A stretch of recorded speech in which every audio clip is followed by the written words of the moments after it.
Yeah.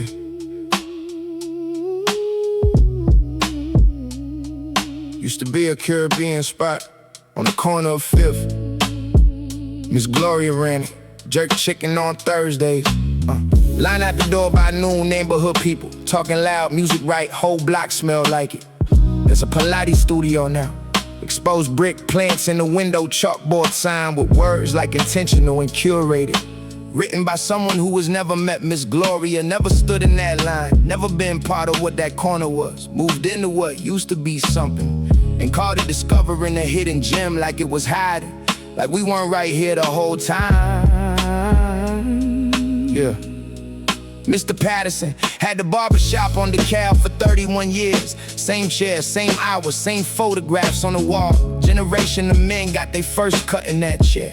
Boys became whatever they were gonna become, partly in conversations that happened in that shop. You know the kind, part barbershop, part community center, part confessional, part classroom. His lease tripled in 18 months. Tried to make it work for 2 more years. Packed up last March. Shop is a cocktail bar now. $40 drinks, named after the neighborhood they helped displace. They do that, name the thing after what they erased, like a trophy. This used to be ours. Not on paper, never on paper, but in every way that actually makes a place in the people, in the history, in the knowing. Used to be ours. Now we're tourists in our own childhood, priced out of everything we built the culture of. Yeah. This used to be ours. The new people aren't bad people individually. I wanna be precise about that. The thing is bigger than the individuals moving in. It's the system that decides which neighborhoods get investment. Only after pushing out the people who survive without it. 30 years of disinvestment. Broken schools, no grocery stores. City looking the other way. While the block held itself together, then the block becomes desirable. And the city remembers it exists. And the people who held it together through the hard years can't afford to live in the neighborhood that their presence made valuable in the first place. That's not accident, that's architecture. Somebody designed this outcome, even if nobody signed the blueprint. I see my old neighbors in Facebook posts now. Moved to the suburbs, moved to another state, holding the photos of grandchildren in places that don't look anything like where we grew up together. Some of them seem happy, genuinely. Some of them have a look behind the eyes that I recognize as the specific grief of displacement, of having your place taken with enough legal cover that there's nobody specific to be angry at. Just a market, just supply and demand, just progress. That's what they call it, progress. Like the word neutralizes the thing it's describing. Like we're supposed to nod along to the language of our own erasure. My nephew asked me last summer where I grew up. Drove him past the building, the block, the corner store. That's a coffee shop, that's condos, that's a dog groomer. He looked at me like I was describing a different city. Because they took the city and left the streets and changed the streets and called the whole thing a renaissance. And I'm standing here in the neighborhood I grew up in, feeling like a stranger on a block that used to know my name.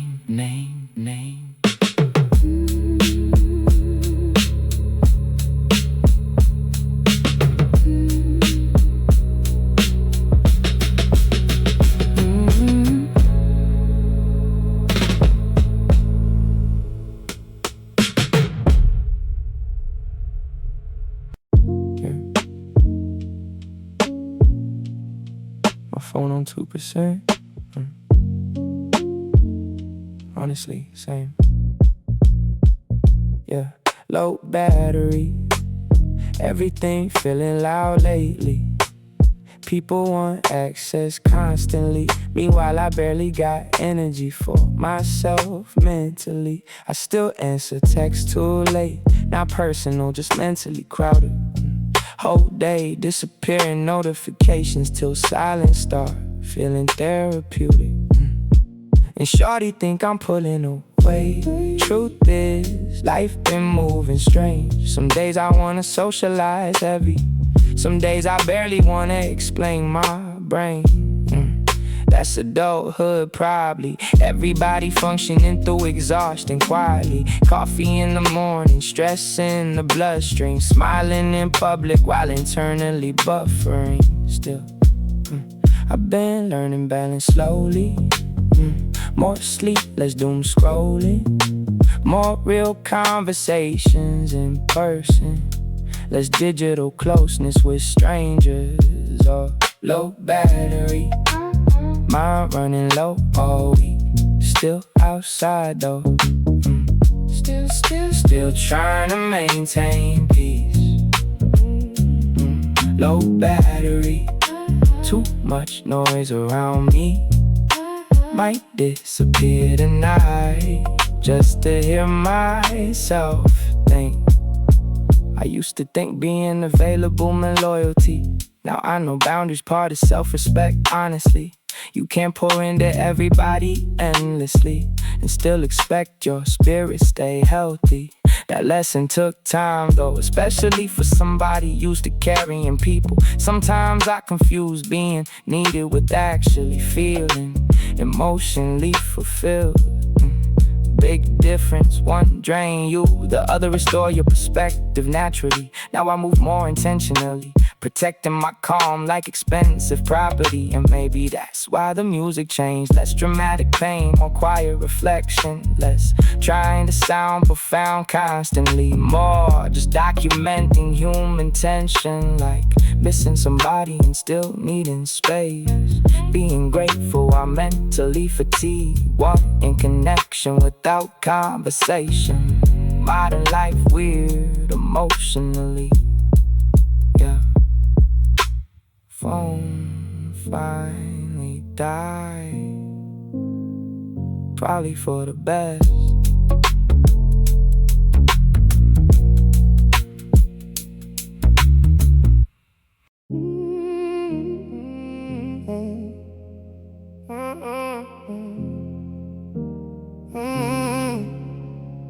Everybody calls when everything goes wrong for them. I pick up every time, talk them down, be strong for them. But somewhere in between being solid and being needed, I forgot to check myself and that part went unheeded by everyone around me, cause I never showed the cracks. Always had the answer, always knew how to navigate back to level. So they assumed that I was always level. Never considered that the one who holds it down could be disheveled. On the inside I got people, but I don't got people, you know. Got a crowd around me and still feel the undertow. Or something I can't name that pulls me when the room gets quiet. I've been carrying this long enough to know I need to try and put it down. Been a storm everybody leans on in the rain. Hold it together, swallow everything, including my own pain. Nobody checks on the strong one, they just assume he's fine. I've been carrying everybody else's weight for a long time. My phone is full of people who will call in any crisis. But if I said I'm struggling right now, I wonder who would find this necessary. Who would show up, who would actually stay, who would sit with me through something that couldn't be fixed in a day. I don't know the answer, cause I never let it get that far. Never let it show enough for anyone to read the scar. I smile through it, keep it moving, contribute to the function of everyone around me. That's become my whole compulsion. Give, show up, be present, be the anchor in the water while whatever's pulling me goes unnamed and gets no quarter. No one's fault, I built this, chose to be the one that's steady. Just didn't know the cost of always being ready.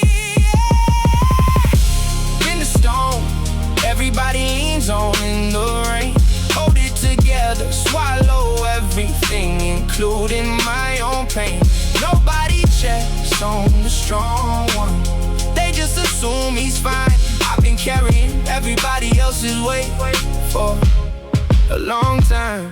I'm learning now that strong ain't the same as being healed. That holding it together doesn't mean you dealt with what you feel. That showing up for everyone while running past your limit is just the slower kind of breaking. There's no glory in it. I need something for myself, I think I finally have to try. Whether that's just saying no or letting somebody inside, far enough to see behind the face I put on every morning. That's the work I've been avoiding without knowing I was mourning something. Maybe just the right to fall apart sometimes, to not be everybody's anchor, just be human for a while. I don't know who I am without the way scares me too. But I can't keep disappearing in the things I do for you.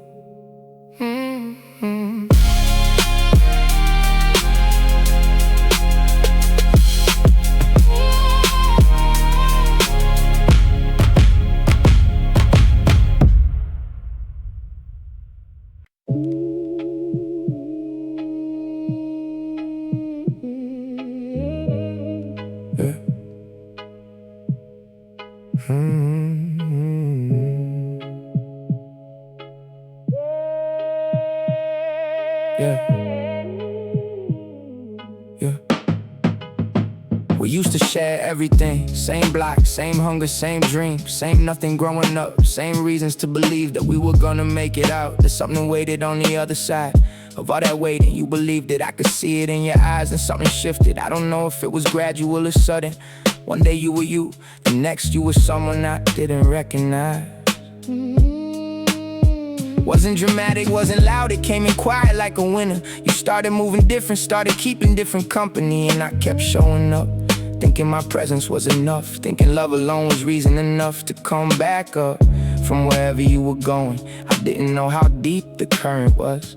Didn't know you'd already decided not to swim against it. I can't save you, learn that the hard way. Still love you, just couldn't stay. Some things you gotta find on your own. All I can do is hope you find your way home. Yeah.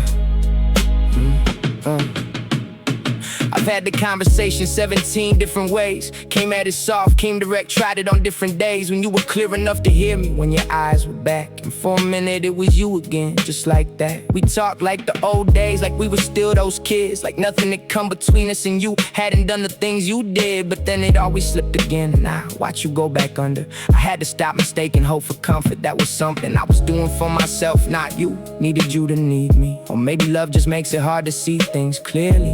Either way I had to face it. Couldn't keep standing at the door of something that kept taking and had nothing left in store. I can't save you, learn that the hard way. Still love you, just couldn't stay. Some things you gotta find on your own. All I can do is hope you find your way home. Yeah. Yeah. Drew a boundary, hardest thing I ever did. Had to choose my own survival over everything we live. Doesn't mean I stopped loving you, doesn't mean I let go. Just meant I couldn't let you drown and be the reason that I go under with you. I still think about you every other week. Wonder where you are, wonder if you're getting sleep. If somebody's looking out for you the way I used to. If you even missed the version of yourself before this battle took you. I don't pray often, but I pray for you. That part's honest.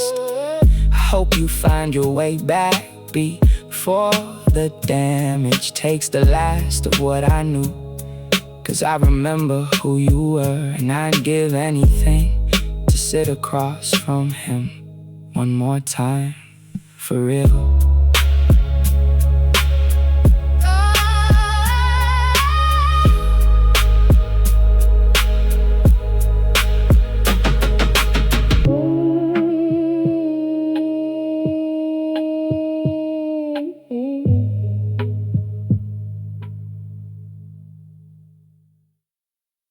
Yeah.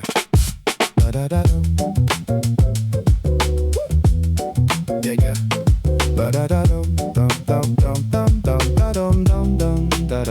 Yeah. Found a James Baldwin quote at 2 a.m. that rearranged my ceiling. Read it 3 times, turned the light back on, sat with the feeling. Like something crooked in my mind just got corrected. Everything I thought I understood got more complicated. Respected. That discomfort now, it means something moved. Used to want the answers, now I'm more in love with the proof. Being elusive, the beautiful question without resolution. Some things worth living inside, rather than rushing toward conclusion. Dog-eared pages, margin notes and pen, Conversations with the dead and alive through what they wrote back then. Never really alone in here, never short on company. Every book a different voice, every voice a different entry into something bigger than me. They say reading is escape, I think it's the opposite, more like a rival. The real world gets fuller when you visit it.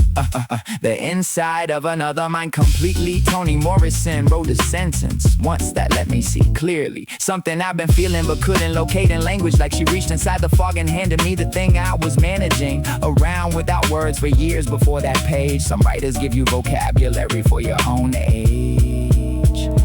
Dog-eared pages, margin notes and pen.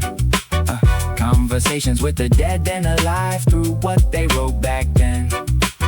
Never really alone in here, never short on company. Every book a different voice, every voice a different entry into something bigger than me. Yeah. Got history books that changed how I walk into a room, knowing where things came from, knowing how we got here, knowing who built what under which conditions shifts the temperature of everything. Context is a different kind of medicine. Philosophy kept me up arguing with nobody. Can't move bell hooks that keep all of them inside me somewhere. Something they said, living in how I move. That's the real inheritance, ideas you can actually use. Don't talk about it much, it's not performance, just the way I've always fed something important.